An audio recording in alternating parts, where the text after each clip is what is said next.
کتابوں میں ایک شخص کا واقعہ لکھا ہے کہ جس کو سن کر انشاءاللہ آپ کا ایمان بھی تازہ ہو جائے گا۔ اس میں بتایا گیا ہے کہ قیامت کا دن ہوگا۔ آپ کو پتہ ہے ایک بہت ہی بڑا شدید دن ہوگا اور حساب کتاب جاری ہوگا۔ سب لوگ پریشان ہوں گے اور ایک شخص آئے گا کہ جس کا حساب کتاب کیا جائے گا تو اس کے نیک اعمال اور برے اعمال یعنی نیکیاں اور برائیاں برابر ہو جائیں گی۔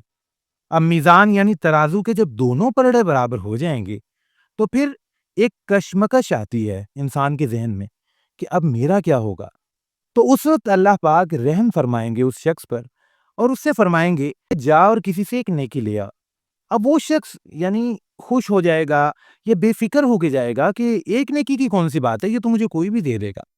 لیکن جب وہ دورہ کرے گا یعنی اس جگہ میں گھومے گا اور لوگوں سے ملے گا، تب اسے اس چیز کا ریئلائز ہوگا کہ آج تو بہت ہی ٹف ٹائم ہے اور وہ مایوس ہو جائے گا، کیونکہ والدین، دوست، بہن بھائی، رشتہ دار ہر بندہ اس سے منہ موڑ لے گا۔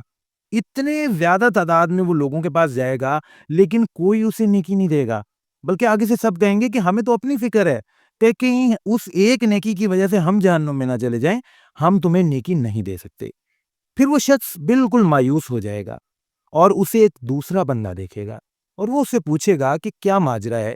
تو یہ پہلا شخص اسے بتائے گا کہ یوں ہوا ہے، میری نیکیاں اور برائیاں برابر ہو گئی ہیں، اللہ پاک نے نیکی لانے کو کہا ہے لیکن آج مجھے کوئی نیکی دینے کو تیار نہیں۔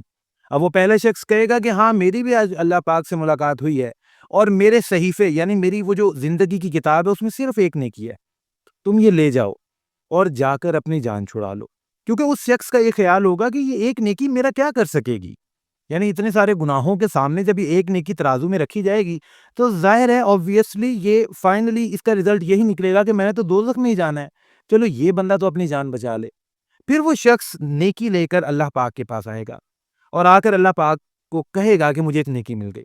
اب اللہ پاک کو پتا ہوگا لیکن پھر بھی مالک و مولا پوچھیں گے کہ یہ نیکی تمہیں کس نے دی، تو وہ سارا ماجرا اللہ پاک کے آگے رکھے گا کہ اللہ پاک اس ایک بندے نے مجھے ایک نیکی دی ہے۔ پھر اللہ پاک اس شخص کو بھی وہاں حاضر کریں گے اور فرمائیں گے دیکھیں پیارے مسلمانوں، یہ ہمارے اللہ پاک کی رحمت ہے۔ اللہ پاک فرمائیں گے کہ تمہاری جو سخاوت ہے آج میری سخاوت سے بڑھ نہیں سکتی، یعنی آج کے دن میری سخاوت تمام سخاوتوں پر حاوی ہے، سب سے زیادہ بڑی سخاوت میری ہے، اور اللہ پاک ان دونوں کو جنت عطا فرما دیں گے۔ پیارے مسلمانوں دیکھیں، یہ ہمارے مالک و مولا ہیں جو پوری دنیا میں پوری زندگی میں ہم پر رحم فرماتے رہے، ہمیں ہر طرح کی نعمتیں عطا کی، ہر طرح کی چیزیں ہمیں دی ہیں، پھر بھی ہم اللہ پاک کی نافرمانی کرتے ہیں۔